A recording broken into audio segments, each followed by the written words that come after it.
lunchtime walk. It's a good day today. I feel like my mind is focusing better than it has for a long time. Like I'm getting things done that have been on my backlog for just way too long. For example, through my business, I'm supposed to pay myself like properly, you know, like super and PAYG and all that sort of stuff, as of shifting back in September. And I haven't really. I started and I was like, oh, I've got too much on, I'll just figure it out later. And now is later. Because I'm like, hang on a second, we're talking like a very, very, very late. Yeah, I just got so much I gotta do. So yeah, later is now on that front. I got a quick meeting with my accountant later just to make sure that I'm doing everything right, everything's set up right. There's some stuff that was supposed to be set up that wasn't, which is what made my job a little bit harder. But apart from that, getting ahead, slowly but surely. What are we doing this weekend? I don't even know what we're doing this weekend. This is the good thing about being so busy through the day, is it feels like a Tuesday. Like the work time is just flying past because I've got things that I'm doing. There's no time for just sitting and relaxing, which is exhausting, but it does make the time go quicker. And then I get to focus on what really matters, which is family, the dogs. It's good. Property, nature, God, all these things. We're very, very blessed. My new obsession is I want to learn, so eucalyptus oil. Because I get really bad hay fever, eucalyptus oil is just invaluable. If I have a shower, I'll chuck a little bit in the shower. The oil sort of steams up, helps clear up my lungs and sinuses and all this. But I went the other day to the chemist, because I ran out, to go buy, I thought, oh, I'll buy a bigger bottle. Luckily that was the one they had. But it was like for, you know, decent-ish bottle, about the size of my hand, $50. $50. That's insane. So I did a bit of Googling about how to distill my own eucalyptus oil. And I think that's what we'll do, because mate, for $50 a bottle, it's great. It's not a big deal, reality. Like a $50 bottle will last us years. But still, this time it's $50. The way things are going, next time we buy it, it'll be $200 a bottle or something crazy. Anyway, just trying to learn to do more and be more and create more of our own stuff and connect with nature a bit more. It's a general thing that I'm trying to do, is rely less on markets. I've even discovered when I do jump on Runescape, I won't buy stuff anymore. I'll try and farm it or craft it or do whatever myself. Maybe that's what I'm doing in life. I'm playing Iron Man mode in the real world. Learning how to do things more myself. I gave up drinking on the 1st of January, like any alcohol at all, because I'm really, like I said, my health's feeling great. You can tell I've been focusing on it. But then we had all those grapes. So I'm going to, as a reward in July, and maybe when it comes time to bottling, I'll have like a sip just to try it. Make sure I'm not giving people terrible wine if I gift it. But I thought, you know what? If I want to drink alcohol, not that I want to drink a lot of it, but if I would like to, I want to do it myself. I want to know what goes into it, because there's, you know, alcohol that you buy in a bottle is a processed drink, it's a processed food. Fermentation takes time. Time is not good for business. So you think about all those alcohols you buy today. I was having a look at the hard solo, or hard, what's it called now? Hard rated. And it's like, you know, it's got this flavoring, that flavoring, carbonated water. And I can't remember what was written on the can, but it was like,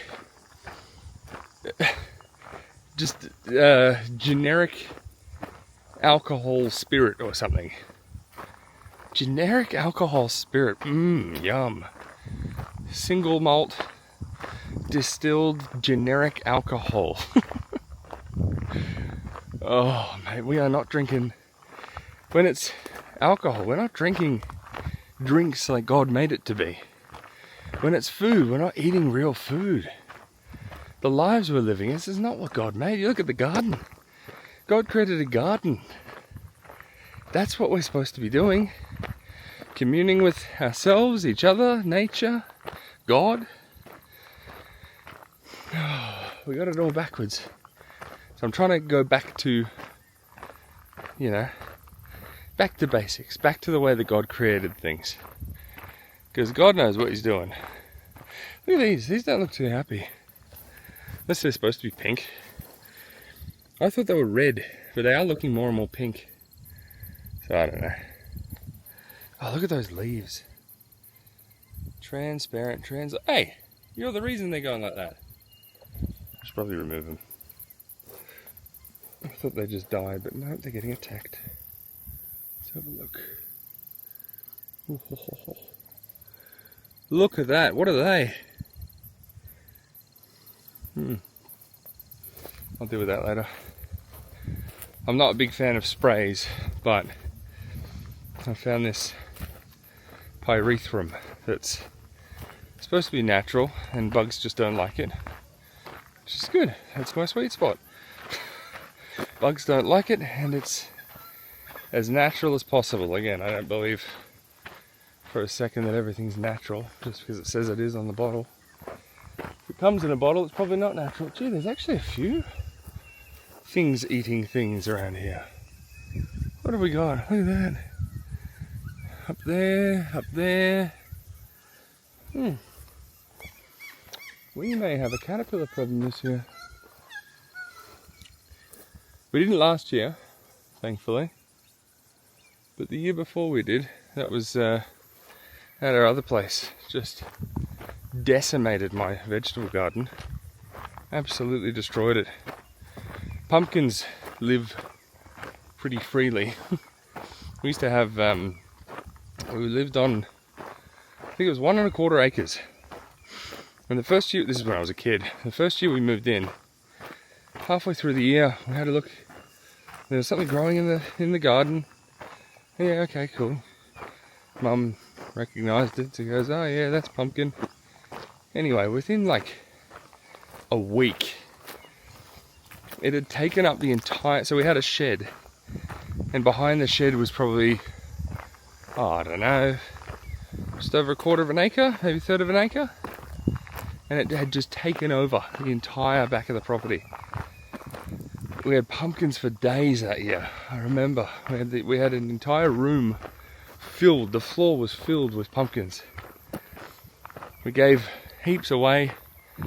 I got sick of pumpkin, as you can imagine. But it's such a good staple food. So easy to grow.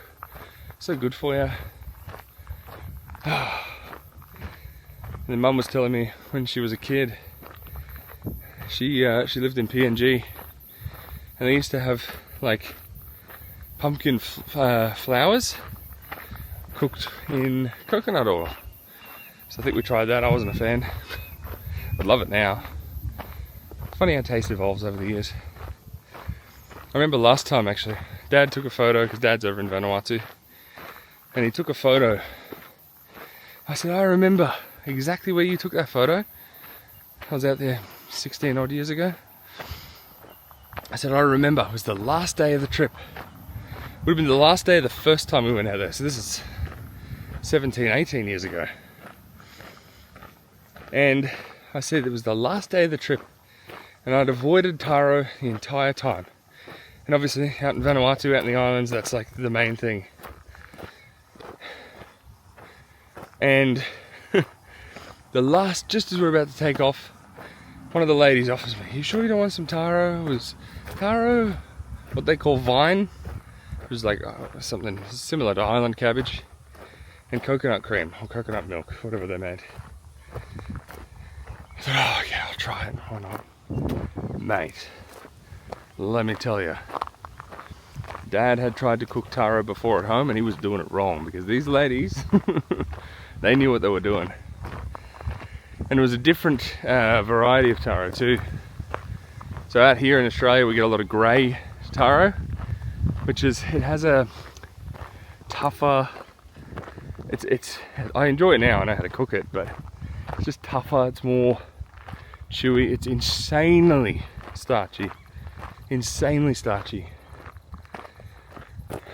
But the taro that we had that day was pink taro, water taro.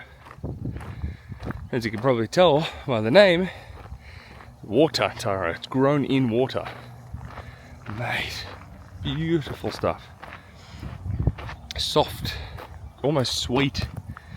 Just a beautiful, beautiful, beautiful vegetable. And the way they cooked it, man, they know what they're doing. Anyway, I miss it. I really want to get out there. I was just talking with Dad. They've got, the first time we went out there, they've always got running water, right? So the island that I'm talking about has like freshwater falls all throughout the center of it. Flows down, water falls down. Every village has a pure, clean, beautiful water supply. But there was no electricity. So, no electricity. I don't know if they had a cellular network at all on that island back then. I don't think they would have. But anyway, fast forward to I think it was 2018. I found a video on the internet of that village. Very small village. But of that village turning on their brand new aqua-powered energy system. And the kids got all excited and they were playing soccer outside at night time with the lights of the schoolyard. Oh, mate, incredible. And now since then, like Dad's out there now, and they got a satellite, they got satellite internet, they got electricity, they got water. That's all I need. And people who love life. I tell you, that's something that stood out to me when I was out there. It's different. It's so different. In the city, in Brisbane, oh mate, walking through the streets, getting off the train at train station, everyone's rushing around, bumping into everyone. Got 1.5 million things to do. Are you okay? Do you want to go inside? Are you a bit hot? You okay? You can go inside. Good girl. Good girl, inside. Go inside then. Inside. Inside. Good girl. It's a bit hot. Yeah, it's just busy and everyone's got an agenda and something they're working on and something they're running late for, and the reality is something they're sacrificing to do exactly that. Whether it be family, health, time, you know. Whereas out in the village, mate, people worked hard. People worked together. Dad and I went out there. So Dad's dad, back in the 60s, built or helped to build these school buildings because he was a missionary out there. And obviously from the 60s to 2009, that's a good 50 years, the tin had rusted and everything had sort of gone not so great. So we were working with a company to get those buildings restored so the kids could have proper classrooms and all this again. And we got out there, we thought, oh yeah, it'd be good to see it happen, good to lend a hand. Day one, so they had this big, ceremony welcoming us there. We had a good feed with the chief. Went to bed. Next morning, woke up about 6-7 o'clock. Thought, oh yeah, we'll go out and see what we got to do today. And I kid you not, it was done. The village had already been out. All the men started working together, and they had put all of the new sheet metal on these school buildings. Crazy. we thought, oh yeah, we'll lend a hand. And I'm watching these guys, like, you know, teenage guys, young, sort of early 20s men. They are agile because they lived. They didn't sit at an office desk and, you know, sit and type on a computer all day where you lose your strength, you lose your life essence. They worked with their hands in nature, with each other. Isn't that what I just said before? That's what God made the garden. We were together. God made the perfect companion for Adam, who was Eve.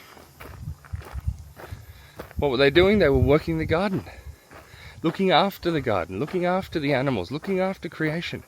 God put man above the rest of creation, and we were told to look after it. That's life. That's what it was supposed to be. And when I remember when I was out there, I noticed that, and they just had this joy.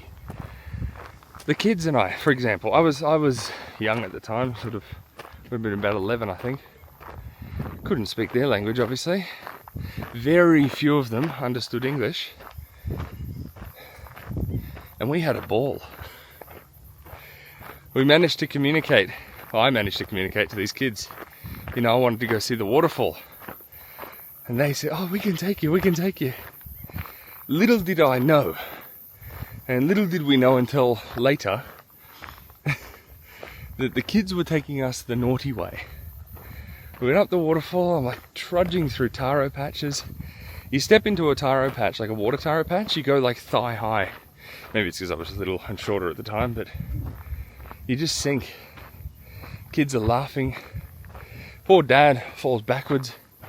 Almost falls down a massive, like it was very steep climb. Anyway, so we're talking to the chief, we're telling him later, oh, you know, we went to the waterfall, gee, we should really put in a path. He goes, there is a path. I said, yeah, one that's not so, you know, steep. He goes, what are you talking about? And we told him, he's like, oh, kids are taking you the wrong way. There's an actual path. You're walking through people's taro patches. Oh, mate. Just a different life, but we had fun as kids. We had fun, as in me and the kids when they were there, but just the joy, the happiness. They had nothing. Do you know what I mean? Like, there's no, let me tell you, there's no clothes stores, there's no picking your fashion. You pick the clothes that you have that fit you, and you wear them until they've got holes, and then you wear them again, but you're happy. The kids they had a soccer ball that they all shared. Like that was their toys, it was a soccer ball. I look at Charlie, I look at all the stuff he gets. So different. And these kids were happy, and they shared. Just, it's a beautiful life. I want to raise Charlie like that. To know that it's not about what you have, it's about what you do with what you have. It's about the people that you're around. It's about what you do with your life, the time that you've got.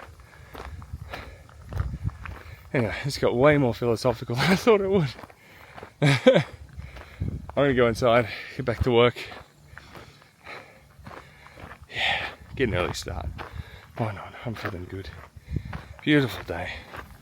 Thanks for coming on my walk with me. If you did, comment down below the word baboon.